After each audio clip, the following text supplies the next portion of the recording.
Abra comigo agora a palavra de Deus, por favor. Profeta Isaías, capítulo 6.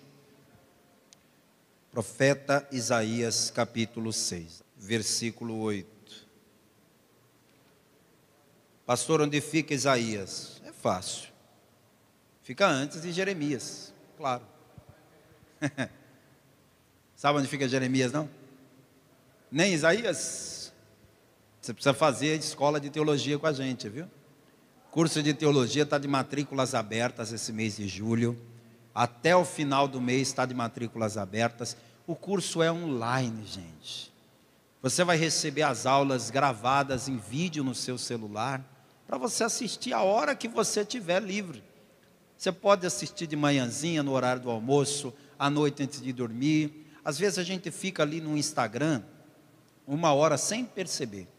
Essa 1 hora que você fica ali nas redes sociais, você pode ficar com o celular na mão, assistindo uma aula gravada por mim mesmo, que vai te trazer um conhecimento bíblico muito grande. Então, entra nesse curso com a gente. Manda uma mensagem lá no nosso WhatsApp, dizendo o seu nome e com a frase, eu quero estudar teologia. Aí eu faço a sua matrícula e dia 1º de agosto a gente começa. Isaías capítulo 6, verso 8 diz assim: depois disso, ouvi a voz do Senhor. A voz de quem que ele ouviu, gente? Você consegue imaginar a voz do Senhor como deve ser maravilhosa de ouvir? Um dia você vai ouvir a voz do Senhor, assim como você está ouvindo a minha agora, em bom tom e alta voz. Você vai ouvir a voz do Senhor te chamando pelo nome. Imagina que coisa gloriosa que vai ser. Isaías está dizendo aqui que ele ouviu a voz do Senhor, que dizia: a quem enviarei? E quem há de ir por nós? Então disse eu: eis-me aqui, envia-me a mim. Vou ler novamente. Depois disso ouvi a voz do Senhor que dizia: a quem enviarei? E quem há de ir por nós? Então disse eu: eis-me aqui, envia-me a mim. Agora eu leio e você repete. Depois disso, ouvi a voz do Senhor que dizia: a quem enviarei? E quem há de ir por nós? Então disse eu: eis-me aqui, envia-me a mim. Quem crê que Deus vai falar conosco hoje? O seu coração está aberto para ouvir a voz de Deus falando com você? Então desocupe as mãos agora e vamos dar para a palavra do Deus vivo a melhor, a mais linda, a mais sincera e a mais verdadeira salva de palmas. Vamos aplaudir, igreja. Aplauda e diga glória ao teu nome, Senhor. Isso, levante os olhos aos céus e diga glória ao teu nome, Jesus. Oh Pai querido e Deus amado, abre o céu agora, recebe os aplausos, o louvor e a adoração do teu povo, não só de quem está aqui comigo na sede da Paz e Vida em Natal, Rio Grande do Norte, mas em toda a terra, onde estiver alguém aplaudindo e glorificando, recebe esse louvor, recebe essa adoração. Pai bendito, vem falar conosco. Envia a tua palavra com poder, com unção e autoridade, e que esta palavra vá e produza resultado, em nome de Jesus. Amém. Diga amém, Jesus. Senta, por favor, senta. Você que estava de pé aí bastante tempo, senta agora. Meus amados, Isaías não era um profeta ainda. Ele era uma pessoa comum, uma pessoa influente na sociedade daquela época. Alguns estudiosos dizem que ele era parente do rei Uzias, por isso ele tinha acesso ao palácio a hora que quisesse. Mas até então ele era um homem comum, ele não era um profeta. Quando isso aqui aconteceu, ele não era um profeta. É muito bom eu destacar essa informação.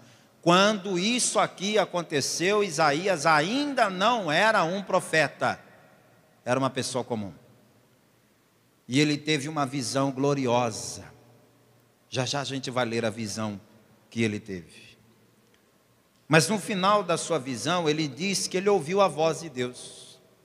Depois de tudo que ele viu, ele então ouve a voz de Deus. E naquela voz, ele ouve Deus dizendo assim: a quem enviarei? Quem? Quem há de ir por nós? E repare, Deus é um, mas é três. Você sabe disso, né? O nosso Deus é um, mas três pessoas diferentes. Nosso Deus é um Deus. Nós não servimos três deuses, nós servimos um Deus. Mas um Deus que é trino, Pai, Filho e Espírito Santo. Esse texto aqui é uma das provas da Trindade. Trindade é um termo que não existe na Bíblia, é uma forma que os teólogos encontraram de explicar o fato de Deus ser um e ser três ao mesmo tempo. Você nunca vai ler a palavra Trindade na Bíblia, mas você vai ver o conceito de Trindade. E aqui está um dos textos que mostra que Deus é três. E quem há de ir por nós? Ele não fala, quem há de ir por mim? Como seria normal ele falar, quem há de ir por nós? E quando Deus pergunta, a quem eu enviarei? O Isaías, parece que vejo levantar a mão e dizer, eis-me aqui, eu vou, envia-me a mim. Forte, não é, gente? Ele está literalmente atendendo a um chamado de Deus. Eu quero começar essa mensagem de hoje dizendo que Deus tem um chamado para cada um de nós. O chamado de Deus, eu não estou me referindo exclusivamente ao chamado ministerial. Isso é uma coisa diferente. Chamado ministerial é uma diferente. Mas o chamado de uma forma geral, Deus tem para cada pessoa. Olhe para alguém próximo a você e diga, Deus tem um chamado para você. Tem. E eu sei que você está aí pensando, eu? Não, para mim não, eu não. Quem sou eu? Se você está dizendo agora, quem sou eu? Que é isso? Eu quero que você saiba que você é igualzinho a Isaías. Porque Isaías disse a mesma coisa que você está dizendo ou pensando aí agora. Eu não, jamais, Deus jamais me usaria. Você vai ver que o que aconteceu com Isaías fez ele mudar de ideia, mas a ideia inicial de Isaías era essa, Deus jamais irá me usar. O fato é que quando eu leio o versículo 8, na minha cabeça vem 4 perguntas que a gente pode fazer aqui. A primeira pergunta é, quem Deus quer usar? Quem? Essa é a primeira pergunta. A segunda pergunta que me vem à cabeça quando eu leio o verso 8 é, onde Deus quer nos usar? Onde? A terceira pergunta é, por que Deus quer nos usar? E a quarta pergunta, quando? Quando Deus quer nos usar? Eu vou repetir para você. Quando eu leio o versículo 8 de Isaías 6, me vem 4 perguntas à cabeça. A primeira, quem Deus quer usar? Quem? A segunda pergunta, onde Deus quer usar? 3, por que Deus quer nos usar? E 4, quando Deus quer nos usar? Você acredita que a palavra de Deus é um livro que tem as respostas que a gente sempre buscou em outros lugares e nunca encontrou, mas a palavra tem a resposta para tudo? Quem crê? A palavra tem a resposta. Eu não garanto que o ser humano vai encontrar as respostas, mas que a palavra tem as respostas, tem. Nem sempre o homem vai ter a capacidade de encontrar essas respostas. Porque para uma pessoa ler a palavra e entender, ela depende do auxílio do Espírito Santo. E nem todo mundo tem o Espírito Santo. Por isso que muita gente lê o Salmo 23 e não entende nada. Já quem tem o Espírito Santo consegue ler um versículo e entender muita coisa. Mas você está num ambiente onde a presença do Espírito Santo é fácil de perceber. Ele está aqui. E esse mesmo Espírito Santo que está me usando agora para pregar para você, está te capacitando para entender 100% do que Ele quer te falar nessa noite. A primeira coisa que eu quero te dizer é que Deus tem um chamado para cada um de nós. Diga: Deus tem um chamado para mim. E qual é a primeira pergunta que me vem à cabeça quando eu leio o verso 8? Quem Deus quer usar? Não foi essa a pergunta que Deus fez? Veja aí de novo. Depois disso ouvi a voz do Senhor, que dizia: a quem enviarei? E quem há de ir por nós? Então a primeira pergunta que Deus continua fazendo, porque Deus não muda. Deus não muda. Do mesmo jeito que Ele perguntou lá na época de Isaías, Ele continua perguntando hoje. A pergunta é: quem Deus quer usar? Eu não vou lhe dizer, Deus quer usar o fulano. Eu vou lhe dizer, qual é o perfil daquele a quem Deus quer usar. Registra essa informação, guarda isso no coração ou anote num pedaço de papel. O perfil da pessoa que Deus quer usar, número 1. A pessoa que Deus quer usar é alguém que tenha experiência com Ele. Deus quer usar pessoas que tenham experiências com Ele. Deus não vai usar alguém que não sabe nem quem é Deus, né? Não tem como. Não tem como Deus usar uma pessoa que nunca viveu nenhum tipo de experiência com Deus. É por isso que Deus, Ele nos dá experiências com Ele. Para que quando a gente for usado por Ele, a gente possa dizer: eu conheço esse Deus porque eu tenho experiência com Ele. Se você está passando por uma situação na sua vida que você não está entendendo direito, fica tranquilo, Deus pode estar te dando uma experiência com Ele. E essa experiência vai ser produtiva lá na frente. Isaías tem experiência com Deus? Não tinha, mas acabou de ter. Vamos ler o capítulo 6 aqui, que você vai ver a experiência que ele teve com Deus. A experiência que o Isaías teve com Deus, eu nunca tive. E não tenho vergonha de dizer, eu nunca tive essa experiência que Daniel, sai daí Daniel, Isaías, que Isaías teve. Vamos ver? Capítulo 6, versículo 1. Olha a experiência que ele teve com Deus. No ano em que morreu o rei Uzias, eu vi quem, gente? Ao Senhor. Isso aqui é verdade ou é mentira, gente? Tem mentiras na palavra de Deus? Tudo que está aqui é verdade. Isaías está dizendo: eu vi ao Senhor assentado sobre um alto e sublime trono, e o seu séquito enchia o templo. O séquito de alguém é como se fosse a sua comitiva. Imagine uma grande autoridade. Uma grande autoridade nunca anda sozinha, né? Onde ela vai aquela galera atrás, né? Um monte de segurança e autoridades e ministros e etc. e tal. Aquilo ali é o séquito. Isaías, ele está usando um termo que ele está acostumado, porque ele era ligado à realeza. Então ele estava acostumado a ver o rei e o seu séquito. E ele está dizendo que o séquito de Deus era tão grande que enchia o templo. Visualiza isso com os olhos espirituais. Verso 2. Os serafins estavam acima dele. Pastor, o que são os serafins? Serafim é uma espécie de anjo.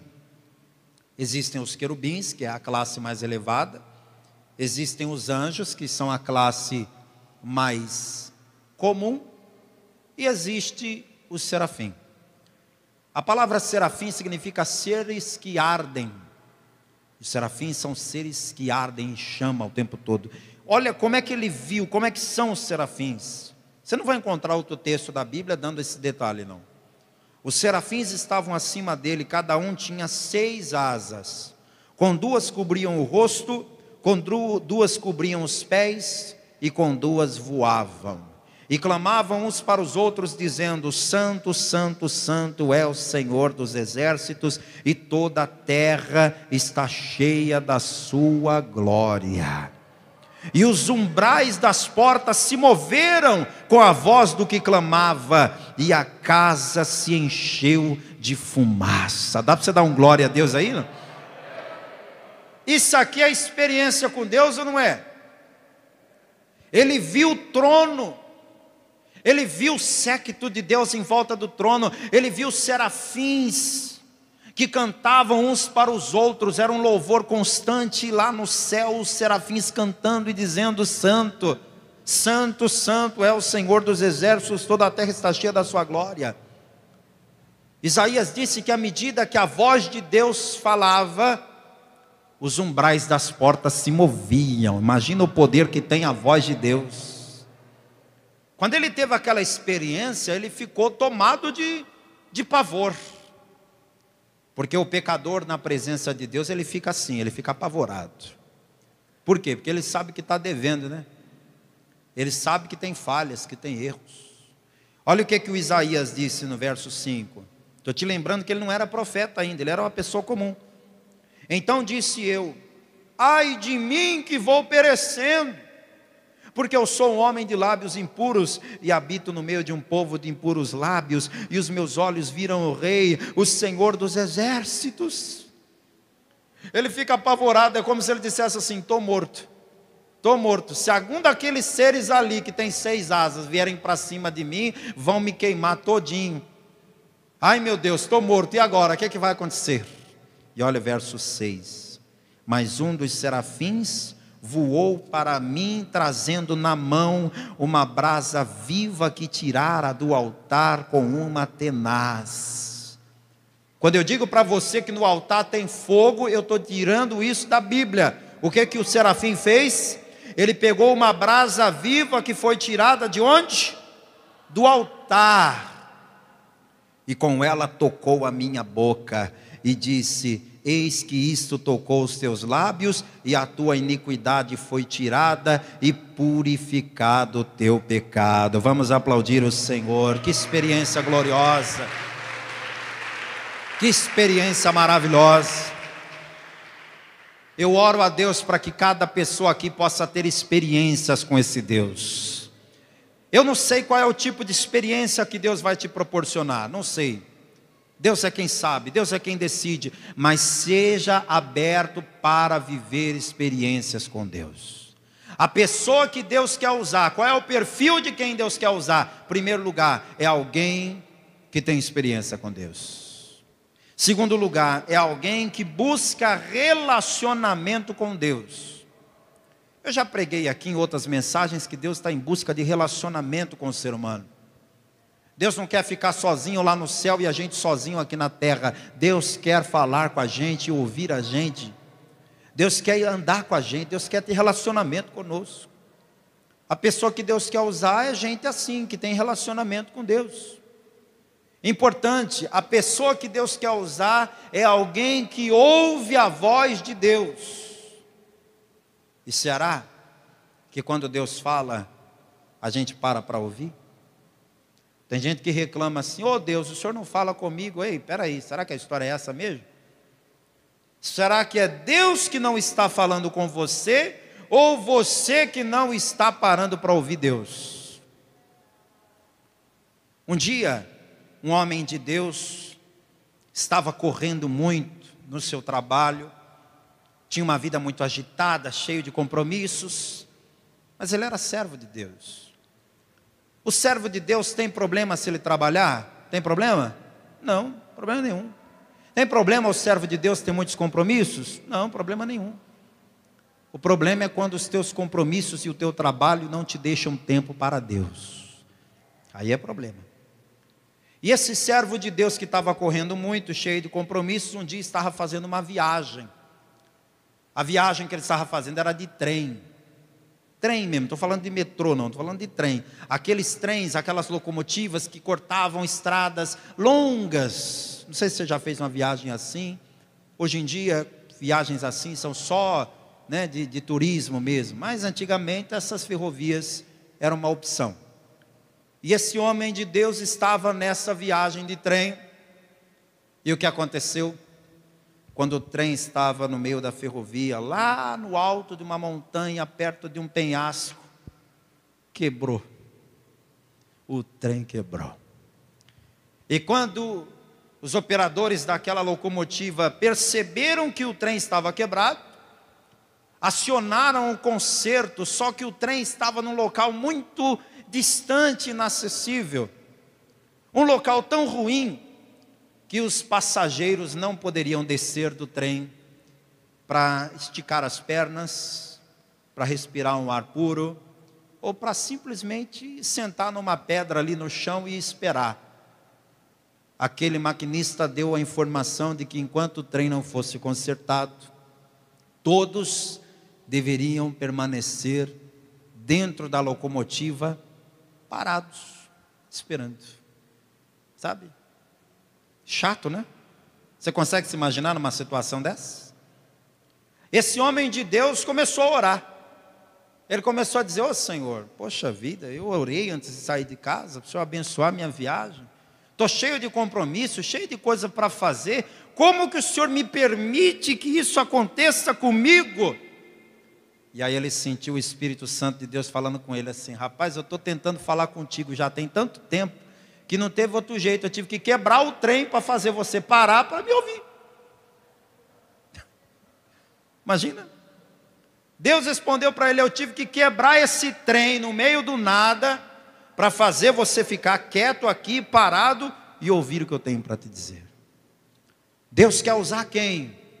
Pessoas que estejam dispostas a ouvir a voz de Deus. Quero que você abra comigo em 1 Samuel. Você precisa começar a ouvir Deus, porque Ele quer falar com você. E Deus não quer falar com você só quando você estiver no culto e o pastor pregando. Eu acabei de dizer que Deus quer te dar experiências com Ele.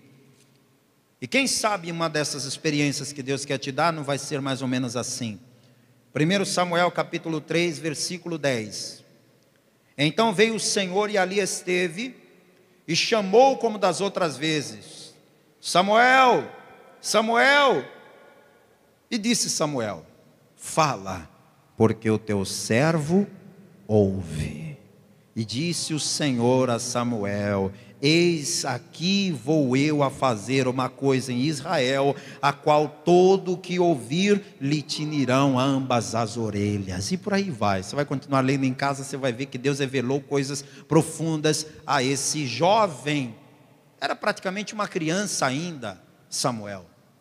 Então entenda, quem Deus quer usar? Alguém que tem experiência com Ele, alguém que tem relacionamento com Ele, alguém que está disposto a ouvir a voz dEle, alguém que está disposto a ser usado por Ele. Você está disposto a ser usado por Deus? Você está disposta a ser usada por Deus? Quando o Senhor perguntou: a quem enviarei? O que Isaías respondeu? Procura outro que eu estou ocupado. Estou cheio de coisa para fazer, sou jovem, tenho a vida inteira pela frente, mais tarde. Qual foi a resposta de Isaías? Volte lá em Isaías capítulo 6. Deus está fazendo uma pergunta e quem pergunta quer resposta. Deus perguntou: a quem eu enviarei? Quem há de ir por nós? E Isaías respondeu: eis-me aqui, envia-me a mim. Quem Deus quer usar? Quem estiver disposto a ser usado. Você está disposto a ser usado? Então Deus vai te usar. Ah, mas eu não sei falar direito. Ah, mas eu não tenho cultura. Ah, mas eu não estudei. Ah, mas eu sou negro, eu sou branco, eu sou baixo, eu sou alto, eu sou careca, eu sou gordo. Não importa quem é você ou como você é, Deus quer te usar se você estiver disposto. E se você estiver disposta, Deus vai te usar. Aleluia. A pergunta é: quem Deus quer usar? E a resposta é: quem Ele quiser. Você vai em 1 Reis 17, não precisa abrir não, estou só te situando. Você vai em 1 Reis 17 e sabe o que você vai ver?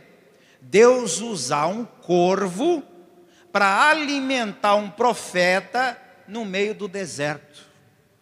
Você já viu corvos trabalhando de garçom para alguém? Eles trabalharam para Elias. Deus mandava corvos todo dia levar pão e carne para eles. Ele levava. Deus quer usar, Deus usa. A palavra diz que Deus usou uma jumenta para dar um recado. Você já viu o jumento dar recado? Mas a jumenta do Balaão deu um recado de Deus para ele. Está na Bíblia. Se lê lá depois em Números 22. Quem que a gente usaria? A gente usaria só os melhores, só os mais capacitados, só os mais bonitos, só os mais inteligentes, só os mais isso e mais aquilo. Deus não usa o mais, Deus usa o menos. 1 Coríntios, aliás, capítulo 1, o apóstolo Paulo deixa aqui uma pista de como é que Deus escolhe.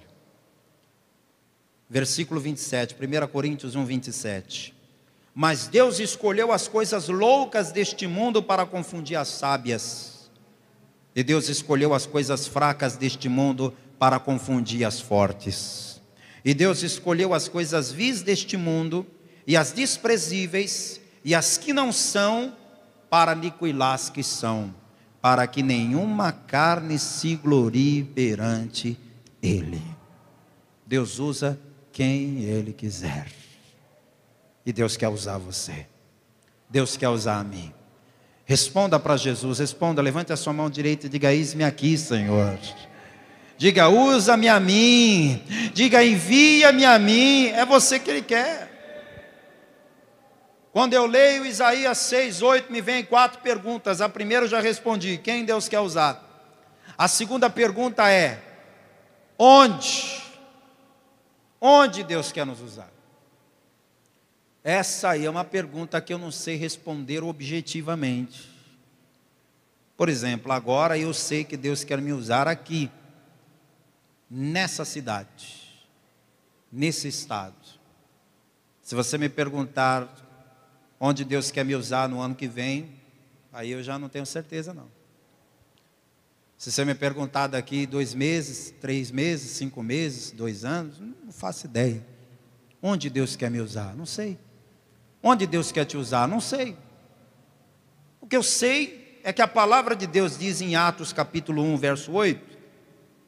Veja aí comigo. Atos 1, 8. Mas recebereis a virtude do Espírito Santo que há de vir sobre vós, e ser-me-eis testemunhas. Jesus está respondendo isso para os discípulos e para aquela multidão que perseverou na presença dele. Ser-me-eis testemunhas, tanto em Jerusalém, como em toda a Judéia e Samaria, e até aos confins da terra. Diga: Deus quer nos usar em qualquer lugar. Olha a sabedoria de Deus. O ser humano pode estar em qualquer lugar ao mesmo tempo, em mais de um lugar ao mesmo tempo? Não. Ou eu estou aqui na igreja, ou eu estou lá em casa. Ou eu estou aqui, ou eu estou em outro lugar. Não tenho como estar em 2 lugares ao mesmo tempo. Só que em muitos lugares agora a palavra precisa ser pregada, e eu só posso estar aqui. Então o que Deus faz? Deus me levanta para pregar aqui, levanta outro para pregar ali. Eu não consigo estar pregando aqui no altar e ao mesmo tempo estar pregando para tua mãe lá na tua casa. Eu não consigo estar pregando aqui no altar e ao mesmo tempo estar pregando para o teu colega de faculdade, para o teu colega de trabalho, lá onde você trabalha. Eu não consigo estar aqui no altar agora e estar ali no ponto de ônibus ao mesmo tempo. Então o que Deus faz? Deus espalha os seus eleitos, Deus espalha os seus escolhidos, para que cada um, onde quer que esteja, seja usado por Deus. Deus quer te usar lá no seu trabalho. Deus quer te usar. Lá na sua vizinhança, no meio da tua família, na fila, no ponto de ônibus, num lugar que você nunca foi, num lugar que você vai sempre, caminhando pela rua, encontrando com alguém. Eu não sei onde Deus vai te usar, mas a resposta está aqui, olha. Vocês vão ser minhas testemunhas. Para que serve uma testemunha, gente? Você sabe? Se está acontecendo um julgamento, A testemunha é chamada para elucidar o caso.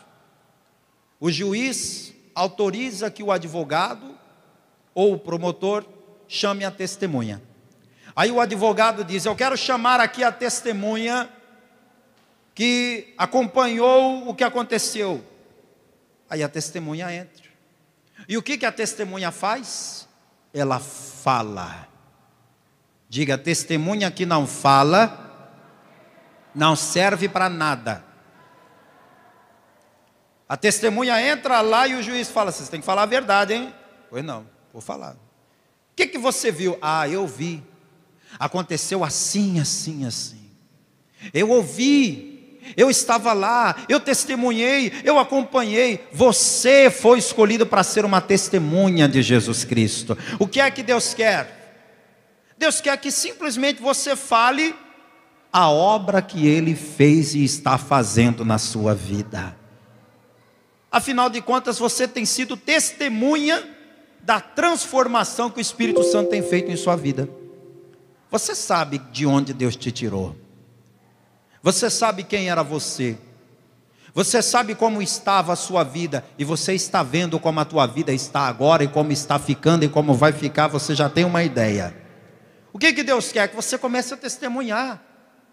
Você vai chegar perto de alguém que está com um casamento arruinado, e você vai dizer: olha, eu não quero dar uma de conselheiro amoroso não, mas deixa eu te contar como é que estava o meu casamento. O meu casamento estava assim, assim, assim, assim, mas aí eu fui para a igreja, aí eu entreguei minha vida a Jesus, aí eu comecei a buscar a Deus, e Deus está restaurando, e Deus fez uma obra maravilhosa. Você vai chegar para a pessoa que está doente e vai dizer: olha, eu não sou médico, eu não sei a gravidade do teu caso, mas eu posso te dizer uma experiência que eu tive com Deus. Eu estava doente, alguém da minha família estava doente, eu sofri um acidente, eu tive uma parada, aconteceu isso. Você conta o teu testemunho. O teu testemunho é a sua oportunidade de testemunhar para todos que você tiver oportunidade de quem é Jesus. Onde? Em qualquer lugar. Em qualquer lugar. Há alguns que Deus escolhe e põe no altar. Esses aí, pessoas como eu, Deus escolhe até o altar que a gente vai pregar, porque nem isso a gente tem o direito de escolher. Deus fala: eu quero você nesse altar aqui pregando em Natal. Tá bom, eu vou. Aí Deus fala: não, agora eu não quero mais em Natal não, agora eu quero lá, tal lugar. Aí a gente vai. No teu caso, talvez você vai todos os dias para o mesmo lugar, mora na mesma casa, mas mesmo nesses mesmos lugares onde você vai, Deus vai te dar a oportunidade de ser usado. Quem sabe você trabalha de motorista de aplicativo e toda hora entra alguém diferente do teu carro. Você vai respeitar a pessoa? Vai, mas tem muita gente que está ali a fim de bater um papo, né? E aí você bate um papo de Jesus, bate um papo santo, testemunha de Cristo, enfim. Onde Deus quer nos usar? Em qualquer lugar. Por quê, pastor? Por que Deus quer me usar? Por quê? Por qual razão que Deus iria olhar para mim e para você e dizer: eu quero usar esta pessoa? Sabe por quê? Para que o nome dele seja glorificado. Para que o nome dele seja glorificado. Quando eu sou usado por Deus, não é o meu nome que é glorificado. Quando você for usado por Deus, não é o seu nome que será glorificado, é o nome dele que vai ser glorificado. João capítulo 15, versículo 8, abra sua Bíblia comigo, por favor. João 15. João fica antes de Atos. Você estava em Atos? Volta um pouquinho. João capítulo 15, verso 8. Nisto é glorificado meu Pai, que deis muito fruto, assim sereis meus discípulos. O que é dar fruto na presença de Deus? Dar fruto na presença de Deus é o mesmo que ganhar almas, é o mesmo que anunciar Jesus para outras pessoas. Isso é dar fruto. Deus quer que você seja como uma árvore frutífera e não como uma figueira estéril. Deus quer que você dê muito fruto na presença dEle. E quando você dá o fruto que o Pai gosta, é o nome dEle que vai ser glorificado. Outro motivo, por que Deus quer nos usar? Deus quer nos usar, amados, para concretizar um plano de salvação que Ele estabeleceu antes de tudo. Vá comigo na segunda carta de Paulo a Timóteo. Vá comigo lá. Capítulo 2. Deus tem um plano. Aliás, é a primeira mesmo. 1 Timóteo capítulo 2, versículo 4. Deus tem um plano de salvação. E o plano de salvação que Deus tem abrange a todos. Só que esse mundo é grande demais. E nós precisamos fazer com que todas as pessoas desse mundo tão gigante tomem conhecimento do plano de salvação. Então não dá, definitivamente não dá, para Deus ficar usando só os pastores. Não dá. Não dá para Deus ficar usando só os missionários, só os pregadores. Deus precisa usar cada cristão na face da terra. Cada um. Para que cada um, fazendo um pouco, sirva para que esse plano de salvação de Deus seja concretizado. Eu vou ler o 3 e o 4, 1 Timóteo 2, versículo 3 e 4. Porque isto é bom e agradável diante de Deus, nosso Salvador, que quer que todos os homens se salvem e venham ao conhecimento da verdade. Qual é o plano de Deus? Que todos se salvem. Deus não quer a condenação de ninguém, gente. Eu sei que tem pessoas nesse mundo que a gente olha e fala assim: um miserável desse não merecia nem ser salvo. Fala sério, você já pensou isso de alguém que eu sei? Eu já pensei isso de alguém. Às vezes a gente vê cada crime hediondo. Às vezes a gente vê cada notícia que a gente fica assim: meu Deus. Às vezes a gente olha para a humanidade do jeito que está e a gente fica desiludido da vida, né? Mas qual é o plano de Deus? Que todos se salvem e venham ao conhecimento da verdade. Por que Deus quer te usar? Porque você faz parte desse plano de Deus. Se acha que está fazendo pouco ou nada, engano seu. O que você está fazendo está colaborando para que o plano de Deus seja executado. A última pergunta que eu quero responder nessa mensagem: quando Deus quer nos usar? Você já sabe quem? Você já sabe onde? Você já sabe por quê? Quando Deus quer nos usar? No meu caso, quando é que Deus quer me usar? Às quartas, sextas e domingos? Sim, Deus quer me usar toda quarta, sexta e domingo pregando aqui para vocês. Mas só nesses dias? Não. Há outros dias que mesmo que eu não esteja no altar pregando, Deus quer me usar. Às vezes gravando um vídeo no celular, Deus está me usando. Às vezes fazendo a programação de televisão sem ver ninguém, só o cinegrafista e a câmera, Deus está me usando. Às vezes atendendo uma pessoa no telefone, Deus está me usando. Às vezes fazendo uma visita num lar, Deus está me usando. Às vezes simplesmente dando um bom testemunho do nome de Cristo, Deus está me usando. Alguém está olhando e está dizendo: aquele lá é o pastor, não é? Olha, é um homem de Deus, é um servo de Deus. E às vezes eu não estou fazendo nada, Deus está me usando. Quando é que Deus quer me usar? Deus quer me usar o tempo todo. E você? Quando é que Deus quer te usar? Você acha que Deus quer te usar só uma vez na vida e outra na morte? Você acha que Deus quer te usar só de vez em quando, se precisar? Zé, Maria, fica aí de prontidão, que se eu precisar de você, te aviso, ok? Não é assim não. Sabe quando Deus quer te usar? O tempo todo. A palavra de Deus no Antigo Testamento, ela diz que para todas as coisas debaixo do céu há um tempo determinado. Alguém já leu isso na Bíblia? Quem já leu isso na Bíblia?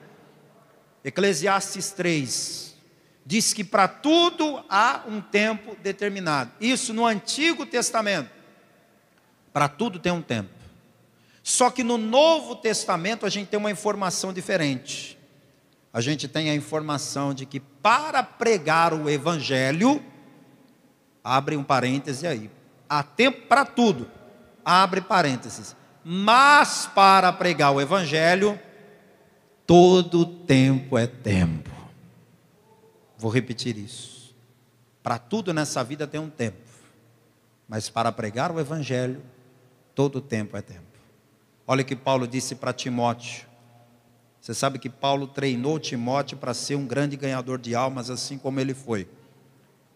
E no capítulo 4 da primeira carta de Paulo a Timóteo, aliás, agora é a segunda, agora sim é a segunda, o Paulo já no final da vida fala para Timóteo assim, segunda carta de Paulo a Timóteo, capítulo 4, verso 1 e 2.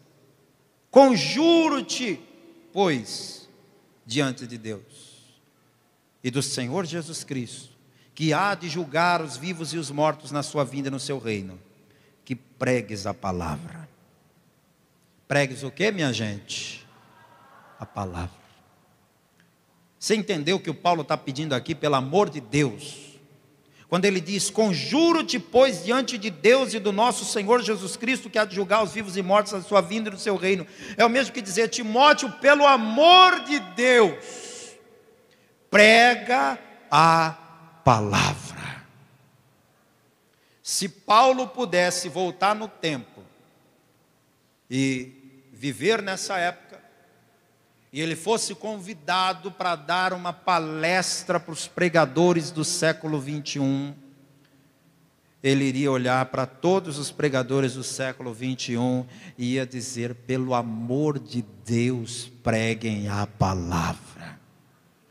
Pregadores do século 21, parem de querer ser assessor de político, psicólogo, coach, ou qualquer outra moda que vocês estão inventando aí, e preguem a palavra. Paulo falou isso para Timóteo. Se preocupe, meu filho, em ser mais nada, só se preocupe em pregar a palavra. Pregue a palavra. E olha o versículo 2 que continua dizendo, instis, ou seja, insistas, a tempo e fora de tempo. Marque aí essa frase, passe um círculo aí, passe uma linha embaixo dessa frase, insista a tempo e fora de tempo. Ou seja, para tudo tem um tempo, menos para pregar o Evangelho. Para pregar o Evangelho todo o tempo é tempo. Todo o tempo. Alguém diz assim, mas para que colocar pregação de madrugada? Pelo amor de Deus, me diga, pastor Ademir, para que colocar pregação de madrugada? Ué, você está dormindo, mas tem gente que está acordado, desesperado, pensando em tirar a vida, e vai lá procurar alguma coisa na televisão para passar a depressão, e de repente a pessoa se depara com a palavra de Deus sendo pregada, e é salva de madrugada. Você acha que Jesus não salva de madrugada, não é? Para que pregar de manhãzinha? Gente, está todo mundo trabalhando 9h30 da manhã. Para que botar pregação 9h30 da manhã? Quem é que vai parar na frente da TV e assistir essa hora? Você que pensa que não tem. Está cheio de gente que trabalha em outro horário. E que naquele horário está em casa. Está cheio de gente que trabalha e lá dentro do seu ambiente de trabalho tem uma televisão. Que pode muito bem ficar ligado na TV Feliz ou em qualquer outra emissora, mas a pessoa vai passando lá e de repente se depara com a palavra sendo pregada. E a palavra de Deus, como a gente sempre diz na Paz e Vida, é uma citação de Isaías 55:11. Ela sempre vai e produz o resultado para o qual está sendo mandada. E qual é o propósito da pregação da palavra? É salvar vidas. Então todo tempo é tempo de pregar. Todo o tempo. Nós precisamos pregar. Às vezes você tem um amigo que você sabe que precisa pregar para ele, mas o que é que você diz aqui dentro?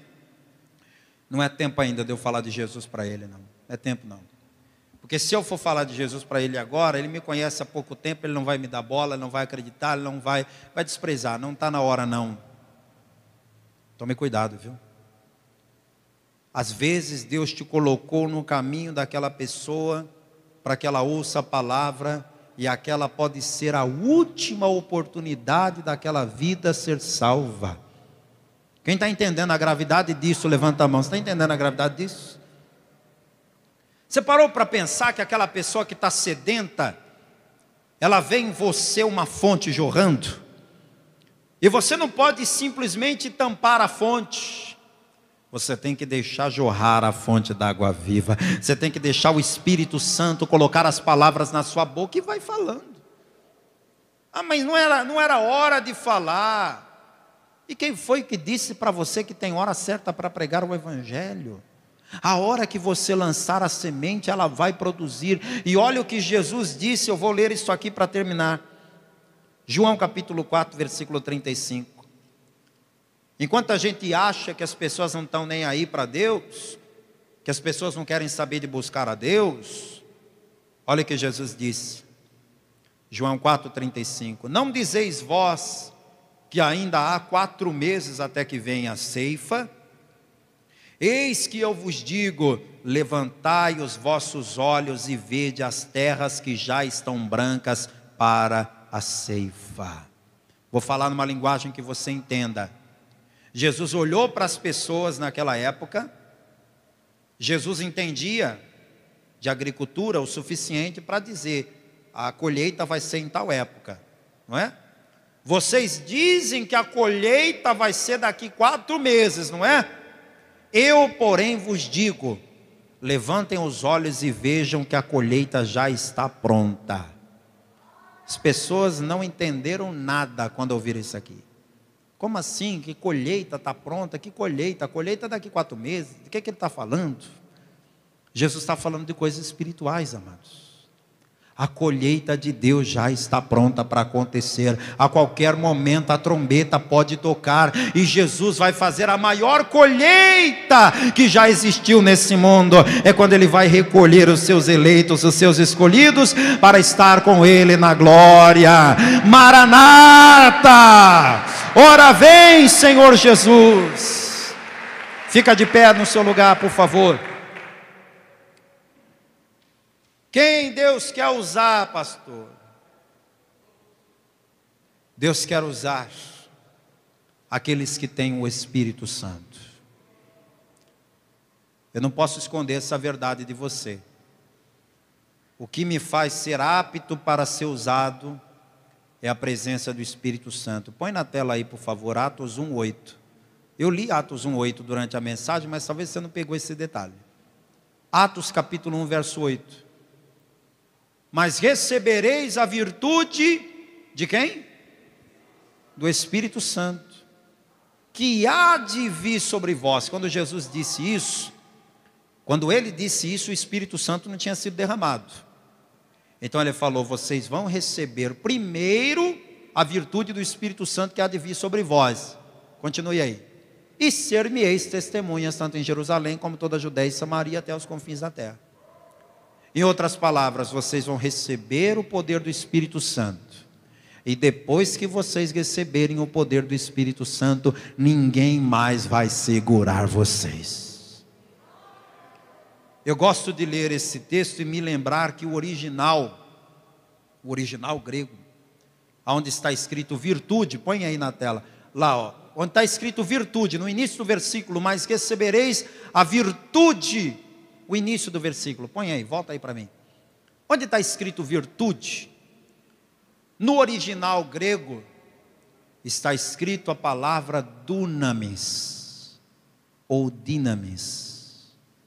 E o que significa em grego dunamis ou dinamis? Poder. Foi dessa palavra grega dinamis que criaram o explosivo mais potente usado até hoje, que é a dinamite. Eu posso até dizer para você que quem recebe o Espírito Santo se torna como uma dinamite na mão de Deus. Que Deus, quando quiser, joga essa dinamite e aí tudo que o diabo planejava vai ser destruído. Deus quer colocar tanto poder em você que Ele quer fazer de você como uma dinamite na mão dEle. Olha que poder que Deus quer te dar. É o poder do Espírito Santo. Feche os olhos agora, toda a igreja, por favor. Eu vou orar para você receber o dunamis, o poder do Espírito Santo. Mas primeiro você precisa receber Jesus como seu único, suficiente, exclusivo e eterno Salvador. Porque ninguém que ainda não recebeu Jesus poderá receber o Espírito Santo. Não tem como pular etapas. Primeiro o Pai enviou o Filho, depois o Filho enviou o Espírito Santo. Você tem que receber primeiro Jesus, para depois então receber o Espírito Santo. Alguém aqui no nosso meio que ainda não entregou a vida a Jesus, mas quer entregar agora? Levante a sua mão bem alto. Pastor, eu sou essa pessoa. Eu quero entregar a minha vida para Jesus. Eu quero receber Jesus como meu Senhor, como meu Salvador. Tem alguém que quer recebê-lo hoje? Não, não tem? Todos que estão aqui já receberam Jesus como Senhor e Salvador? Quem já recebeu, levante a mão. Já? Glória a Deus por isso. Então agora você vai receber o Espírito Santo. Põe a mão assim sobre o teu coração. Diga assim: meu Deus e meu Pai. Diga com fé: meu Deus e meu Pai, eu estou aqui na tua presença, e eu quero ser usado pelo teu Espírito. Eu quero teu poder em minha vida, tua virtude em minha vida. Eu abro meu coração e eu te convido: vem Espírito Santo, vem Espírito Santo, enche-me até transbordar. Comece a glorificar a Deus agora, comece a glorificá-lo. Não sinta vergonha de glorificar, não. Abra sua boca e vá dizendo glória, vá dizendo glória, glória, glória. Você pode falar como os querubins, como os serafins. A palavra diz que os serafins, eles diziam: santo, santo, santo é o Senhor dos exércitos, e toda a terra está cheia da sua glória. Abra sua boca agora e comece a dizer isso. Vai dizendo santo, santo, santo. Vai dizendo glória, vai dizendo aleluia. O ricari asturicandara lamachurianda alalamas. O ribalaya choricandara lamasuibe candara lamanai. Oh Espírito Santo, a tua presença já está aqui desde o início desse culto, mas agora chegou o momento, do Senhor batizar com teu Espírito e com fogo. Oh relebe canderela bachuri canderi balabachere canderela balabas. Rimini alala yasturianda alala machuri candara alabas. Oh Jesus, vai batizando, vai batizando, vai batizando. Batiza Jesus, batiza, batiza, batiza agora. Batiza agora. Vem dos quatro ventos, ó Espírito. Vento impetuoso sopra, sopra sobre a tua igreja. Vem agora sobre mim, Espírito Santo. Vem sobre mim, Espírito Santo. Eu abro meu coração, eu quero ser usado. Eu quero ser usado mais e mais pelo teu Espírito. Então eu te chamo, vem Espírito de Deus e me enche.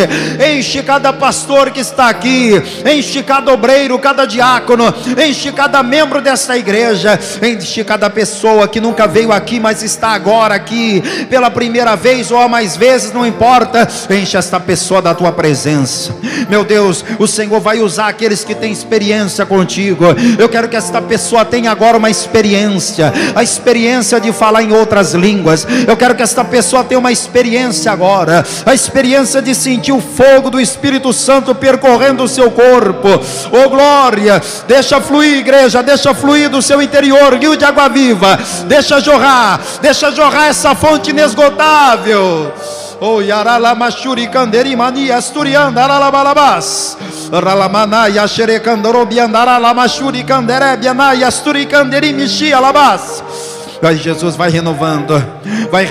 Há pessoas que estão frias, há pessoas que estão vazias, meu Pai. Há pessoas que há muito tempo não conseguem mais falar em línguas. Há pessoas que há muito tempo não conseguem mais sentir o teu poder. Meu Deus, esta pessoa está como um vaso quebrado, como um vaso vazio. Mas eu te convido agora, Espírito Santo, junta os pedaços, junta os cacos e vai reconstruindo, vai restaurando. Aviva a tua igreja, Jesus, aviva a tua igreja. Oh meu amado, levante as suas mãos. É você que Deus quer usar. Levante as suas mãos e receba poder. Levante as suas mãos e receba unção, receba virtude, receba agora o poder do alto. Ora la manaya chara la candara la manas tere de canderela machurianda la labas. Eu quero ser usado, Senhor. Eu quero ser usado pelo teu Espírito. Eu quero fazer a tua vontade. Vai dizendo isso para Ele. Vai dizendo: Senhor, tu me sondas, tu me conheces. Tu sabes que eu quero fazer a tua vontade. Tu sabes que eu quero andar em teus caminhos. Oh glória, oh glória. Aleluia, aleluia, aleluia.